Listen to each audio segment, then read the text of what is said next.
നിങ്ങളുടെ ഇഷ്ട പരമ്പരകൾ എക്സ്ക്ലൂസീവായി സൺ നെക്സ്റ്റ് ആപ്പിലൂടെ തികച്ചും ഫ്രീ ആയി ഇപ്പോഴേ ആപ്പ് ഡൗൺലോഡ് ചെയ്യൂ.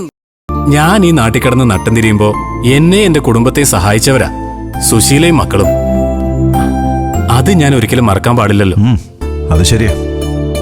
കല്യാണാലോചനയൊക്കെ മാറിപ്പോകുന്നത് സാധാരണയാ. അതൊക്കെ ഓരോരുത്തരുടെ വിധി പോലെ നടക്കൂ. അതിന്റെ പേരിൽ ഇനി ബന്ധുക്കൾ തമ്മിൽ ശത്രുത വെച്ച് പുലർത്തുന്നതിൽ യാതൊരു കാര്യമില്ല. അങ്കിളെ, എനിക്കും അത് തന്നെ പറയാനുള്ളത്. അങ്കിളെ, ഇപ്പൊ തന്നെ പോയി സുശീലാന്റിയെ കാണണം. എന്നിട്ട് പരസ്പരം എല്ലാം തുറന്ന് സംസാരിച്ച് നിങ്ങൾക്കിടയിലുള്ള ആ അകൽച്ച അങ്ങ് നീക്കണം. അതുകൊണ്ട് രണ്ടുപേർക്കും ഗുണമേ ഉണ്ടാവൂ. സുശീലയെ പെട്ടെന്ന് പോയി അഭിമുഖീകരിക്കാൻ എനിക്ക് ചെറിയൊരു ചമ്മലുണ്ട്. അതുകൊണ്ട് എനിക്ക് വിഷമൊന്നുമില്ലെന്ന് സുശീലയോട് ഹർഷ ഒന്ന് പറയണം. അതിനുശേഷം ഞാൻ സുശീലയെ പോയി കണ്ടോളാം. ശരി, എന്നാ അങ്ങനെ ആയിക്കോട്ടെ. എന്നാ ഞാൻ ഇറങ്ങട്ടെ. ഇറങ്ങട്ടെ സാറേ.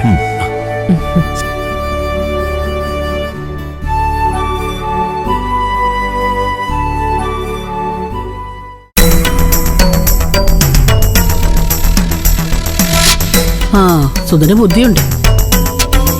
അല്ലെങ്കിൽ തന്നെ എന്നെ എന്റെ മക്കളെ പിണക്കിയ അവന് തന്നെയാ നഷ്ടം. ഏതായാലും ആന്റിയുടെ സഹായത്തിന് ഒരാളെ കിട്ടിയല്ലോ.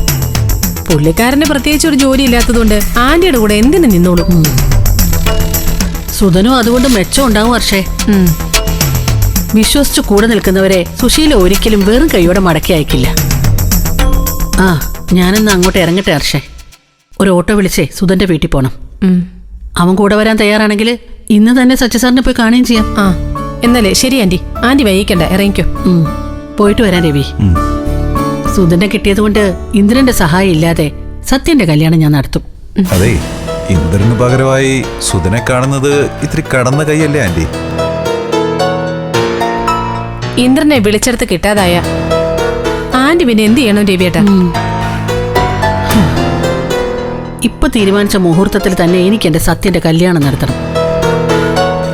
അതിന് എന്റെ കൂടെ നിൽക്കുന്ന ഒരാളായിട്ടേ ഞാൻ സുധനെ കണ്ടിട്ടുള്ളൂ. എങ്കിൽ കുഴപ്പമില്ല. മേല് നൊന്തവരെ വിശ്വസിച്ചാലും മനസ്സ് നൊന്തവരെ വിശ്വസിക്കരുതെന്ന് പറയുന്നത് കേൾക്കാറുണ്ട്. എന്റെ രവിയേട്ടാ, രവിയേട്ടൻ ഇത് ആരോടായി പറയുന്നേ? സുശീലാന്റി ഇതെല്ലാം കലക്കി കുടിച്ച് നിൽക്കുന്ന ആളാ. സുധനങ്ങളല്ല, അയാളേക്കാൾ വലിയവൻ വിചാരിച്ചാലും ആന്റിക്കെതിരെ ഒന്നും ചെയ്യാൻ പറ്റില്ല. ആന്റി പോയി ആന്റിയുടെ കാര്യങ്ങളൊക്കെ നോക്ക്.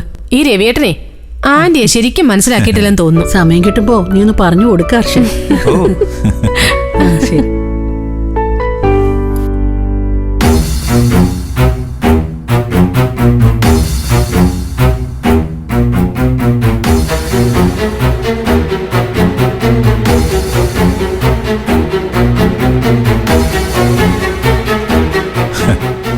സുധനെ ആരാണ് വീണ്ടും കടത്തിലിറക്കിയെന്ന് ഇവർക്കാർക്കും അറിയില്ലല്ലോ. അതറിയാൻ പോകുന്നതേ ഉള്ളൂ.